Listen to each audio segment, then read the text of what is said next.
the fiddle we dug out of the attic in the middle of North Dakota. When I was growing up, we would visit Grandma and Grandpa, and they had this very big house up on a hill on the rolling plains of North Dakota, just south of Devil's Lake, for those of you who know where that is. And we played in the little attic. Remember this, Julie, my cousin? We played in the little attic, which was above the kitchen. And the kitchen was really a first little house, you know, a single room house with a loft where the kids slept. And then that little attic had all the things that kids needed to play house and school and whatever. But the big house, the success house, the one that was built after the wheat bonanza, that one had a very big attic and did not have electricity in the big attic. And the only way you got up there was if you crawled up a ladder. And to see what was up there, you had to take a flashlight. So one time when I was maybe in junior high, finally the little attic was no longer interesting enough, and we had to go up to the big attic. Took a flashlight, and we saw up there my grandpa's World War I uniform, some boxes with some curled up photos, and then back in a dusty corner was a broken old case. We brought that down, violin case, and we were already playing stringed instruments in our family, so this was interesting. Opened it up, and this instrument in pieces was inside. If you think about the difference between the coldest temperature in the North Dakota winter and the hottest temperature in North Dakota summer, you kind of get the picture of how, after however many years it sat up there, it could have been all in pieces.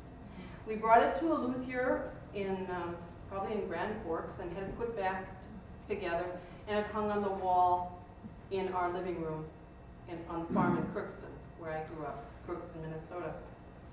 And I would study that thing, and I think we called it that strange old Norwegian violin. We figured those old Norwegians, they didn't know any better. They just made violins like this, right? It wasn't until many years later that I traveled to Norway that a whole world opened up for me. I had been classically trained, studying cello, and I was a professional musician. And I went back to Norway and heard this instrument played in its traditional place, in the traditional way. And I was smitten. And it was the strangest music I had ever heard. And even to my ears that I thought I could, really hear anything, this modern music, new music I had to play, these strange notations, I thought, oh, I could hear anything. I was totally baffled by this, what I was hearing on this instrument. And so I had started studying it then in '86, working at workshops, whatever, till '96, and then I was lucky enough to have Ole Bjørgen Hegge come in winters for the next 10 years, and I took another study trip to Norway. But it's like there was a whole other culture and world that opened up that was so close to me, and it was such a surprise to discover that there were thousands of tunes in this repertoire. 100 here, 100 there, different fiddlers from different valleys, having a knowledge. And if you think that half of Norway immigrated to America, that's about the number. Second, in percentage, only to Ireland, percentage of population. Among them, there were hard-on fiddlers, and when they died, whatever they knew died with them.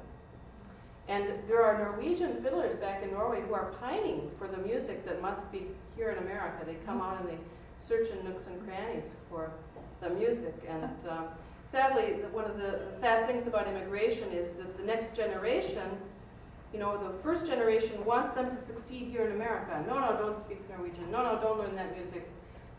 And I see the same thing going on in the immigrant groups that are coming here today. So this instrument, I think, holds a lot of value to me personally because it connects me with, thousands of years of history back in Norway. We're like adopted children, we are here in America.